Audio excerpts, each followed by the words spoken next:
What's up, Transformers fans? Welcome to week 10 of Moonbase 84's year-long celebration of 40 years of Grimlock and the Dinobots. And this week I'm showcasing the Seismic Stomp Grimlock from Transformers Cyberverse. But as always, before I get into the video, if you could hit that like button, subscribe, and all that jazz, I'd really appreciate it. Okay, let's check out Seismic Stomp Grimlock. Now, quickly before we check him out, I just want to say I originally got this guy because I wasn't happy with the scaling of the Dinobots in Cyberverse. Ever since Cyberverse, or actually probably RID 2015, I'd say, Hasbro has like a problem with scaling with like the Warrior class and the Deluxes from lines like RID 2015, Cyberverse, and going into Earthspark and Transformers Prime. Some of the figures are really fun, but I wish they would really work on the scaling. So originally I thought, because I wasn't happy how the Deluxe class Grimlock scaled with the other Dinobots, such as Slug here, I think he is undersized. I figured I would go ahead and check out this Seismic Stomp Grimlock, thinking he would scale better. I did not pick him up in a store. I ordered him and I didn't really look much into it, and then when he arrived, he was in this huge massive box. So I thought that was pretty funny, but I do like him, even though he isn't nowhere near able to scale with the other Dinobots. So taking a look at Seismic Stomp Grimlock, as you can see here, he is quite the big boy. He's one of those, obviously, gimmicky figures, you know, for kids to mess around with. But like I said, I do enjoy him for what he is. But he does look really nice. He's, you know, the grays and the yellows and the blue. Actually, the yellows and the blues really pop. The colors really pop on this Grimlock. And he does look fairly close to how he looked in the show. So he's pretty cool, big, cumbersome. He's got some nice detail. Flip him up here on his, you can see the top of him. You can see his robot mode chest, obviously. But again, the colors, I love the translucent blues and the reds and like that silvery gray. Nice Crips Autobot symbol. On his legs, you've got his, you know, on the top of his legs, you got his rocket launchers. You've got nice head sculpt with some nice gold teeth, with the nice blue eyes and some sculpt work. Come down to the yellow feet. He has a little bit in the way of articulation. His jaw does open and close. His head, you can move up and down. His little robot arms, this doesn't like to stay pegged in, but they swivel.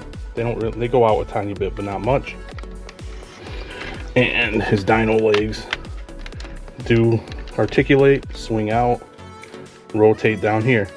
So yeah, for a gimmicky figure, a fairly decent amount of articulation for Dino mode. Because yeah, his feet, you do get some on his toes too. And while we have him in Dino mode, he is the Seismic Stomp Grimlock because he has the gimmick of Seismic Stomp. In both, well, to me it's better in Dino mode than robot mode, but in Dino mode, if I remember where the button is, it's in here. You flip it out, and his tail, it's supposed to be like a swoosh and like a stomping effect, you know, with waves shatter the earth, but there is some nice white paint fading from the translucent blue, which I think is pretty cool. So that's his little gimmick. It's not a terrible gimmick, not the best gimmick in the world, but it doesn't really get in the way of his other parts, which is pretty cool. He doesn't like to stay together so much pegged in, but yeah, we'll take a look real quick at the front. Oh, and the belly. The belly, I like how this part here covers up what would have been super hollow. There is some hollowness in here. Okay, so I'm going to transform him up off camera and we'll check out his robot mode. And here's Grimlock in robot mode, and as you can already see, he is quite the big and beefy and tall fellow. Once again, I'll bring out Slug. So yeah, I should have looked more into his actual size when I ordered him. Not that it's a bad thing, but it defeated what I was going for. But he towers over Slug, so again, this time way out of scale. But as for how he is like as a standalone toy, we'll take a closer look. I do like, just like with the Dino mode, I do like the design of his robot mode. Of course, most of the aesthetic is from the Cyberverse show, but they change a few things up a little bit, namely in the head, which I really love his head sculpt, his head design, and I wish they kind of went for this design for the actual show. And we will take a closer look. It's going to be hard to manipulate because this is the biggest figure I believe I've ever done with my little review station. But yeah, I really love that head sculpt. You got the silvers off the black, you know, main helmet piece with the silver, well sculpted, really cool sculpt in the battle mask with those blue eyes that really pop. So that's really cool. We saw a lot of his chest in Dino mode, but here it is with that crisp and clean Autobot symbol with the hits of silver, some red to accentuate the sides, and of course some red in the waist area with the black coming down to the legs. If I can get it in shot, you got the silvers, the goldish yellow. I say yellow, but it's supposed to be like a goldish yellow everywhere. The blues and the reds, little Dino robot mode feet. Just like in the show, you have his missile launchers on the shoulders now, because of course those were the Dino legs. Pretty cool. And then you got his fists, big chunky. He's kind of hard to manipulate in this review station. You got his tail. I wish there was a way that they could have engineered the tail to fold behind his legs, but the gimmick wouldn't work in robot mode, I don't think, so much if they did that. But yeah, it just gives them extra thick legs. The back is pretty clean overall because the whole, you know, traditional Grimlock transformation, this whole Dino head section with the arms fold back into his body. I mean, you can see some hollowness, and especially in the back of the feet, but not a bad job cleaning him up for what he is, you know, a budget gimmicky kids toy. Articulation is limited, as you might expect, but he does have a head swivel and his arms swing out. They swing out, and I know that's clear plastic, that might be worrisome, but I think it's cool looking. When you swing his arms, you know, they swing like that. He does have a swivel at the elbow. Unfortunately, he has the gorilla style elbows where they'll swing in like that with his fists, so you can't really have or up like that. So, and I think I wish they added a wrist swivel on this guy. All they had to do was break this piece up here and you could have got a wrist swivel. So that's unfortunate.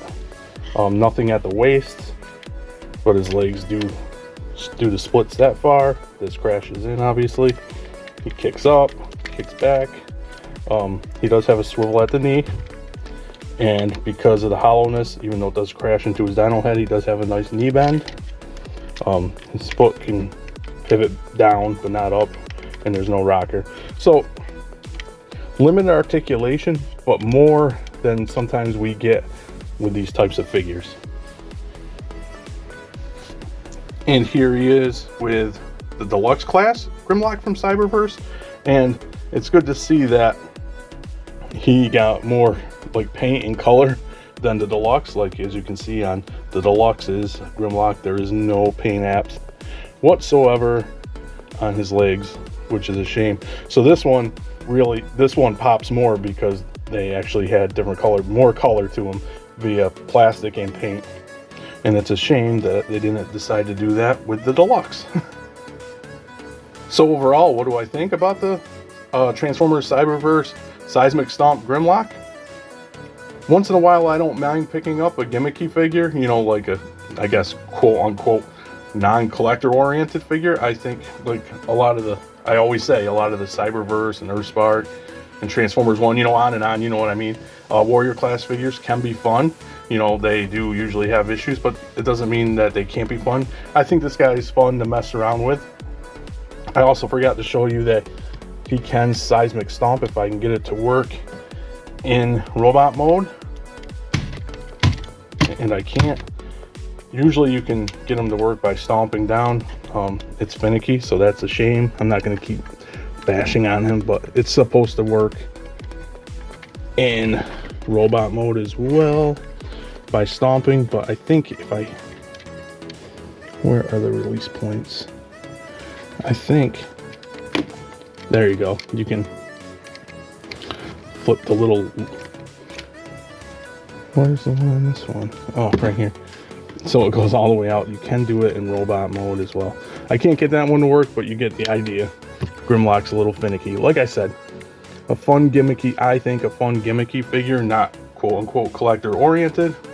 But to me, I don't mind picking these guys up once in a while. Are they a main focus of my pickups in my collection? No, but it's a Grimlock, my favorite character in Transformers, so I try to get as many Grimlocks as I can. And for what he is, I do like him. He's not for everybody, but for me, I like him just fine to add to my Grimlock collection. With all that rambling being said, comment to let me know what you think of the Transformers Cyberverse Seismic Stomp Grimlock, and we will see you next week for another episode celebrating 40 years of Grimlock and the Dinobots.